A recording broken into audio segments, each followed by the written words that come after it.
दोस्तों, क्या आपका पैसा आपके बैंक अकाउंट में सच में सुरक्षित है? आज मैं आपको एक सच्ची घटना बताऊंगा जो हमारे साथ हुई।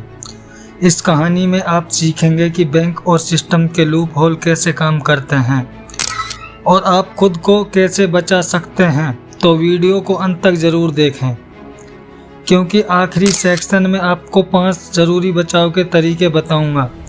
दोस्तों, एक दिन मेरे दोस्त ने मुझे बताया कि उसके अकाउंट से पैसे नहीं निकल रहे हैं, एटीएम काम नहीं कर रहा था और यूपीआई ट्रांजैक्शन फेल हो रहे थे।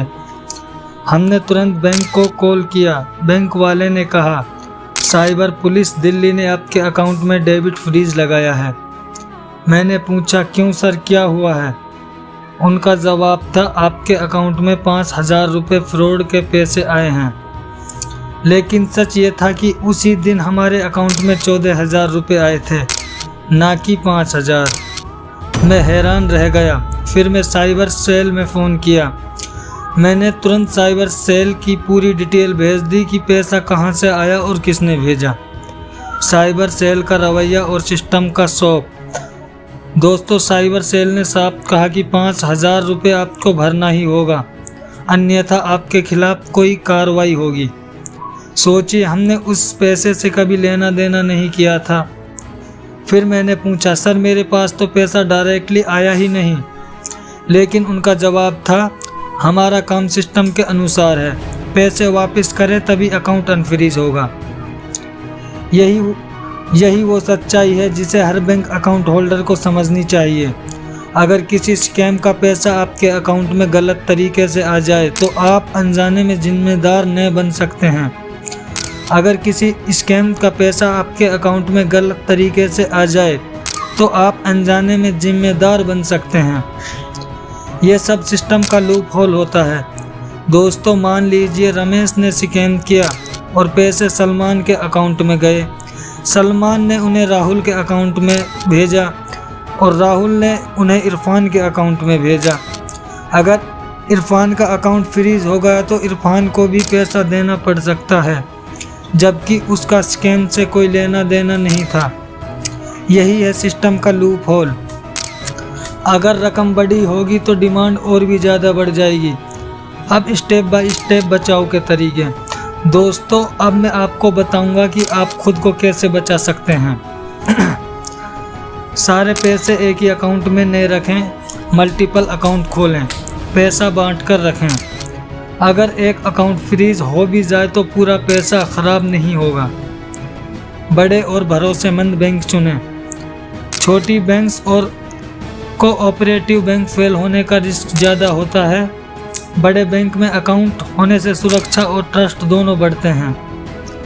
ट्रांजैक्शन रिकॉर्ड संभाल कर रखें, सभी पैसा कहां से आए और कहां गए। बैंक स्टेटमेंट और यूपीआई हिस्ट्री को हमेशा सेव रखें। अवेयरनेस फैलाएं, अपने दोस्त और परिवार को भी सचेत करें। इस वीडियो को शेयर करें ताकि लोग सतर्क रहें और सिस्टम समझें। अगर कोई फ्रॉड पैसे आपके अकाउंट में आ जाएं, तुरंत बैंक और साइबर पुलिस को रिपोर्ट करें। कभी भी बिना जांच के पैसे ना भेजें। कानून और सेक्शन 66D। दोस्तों, यह पूरा मामला section 66D under IT act 2000 के तहत हुआ। इसका मकसद है फ्रॉड से लोगों को बचाना। लेकिन कभी कभी कुछ ऑफिसर्स इस लूप होल का फ़ायदा उठाकर पैसे मांगते हैं, इसलिए हमेशा सतर्क रहें। अपने पैसे अलग अलग अकाउंट में रखें और बड़े बड़े भरोसेमंद बैंक चुनें। क्या आपको पता है, अगर कोई बैंक फेल हो जाती है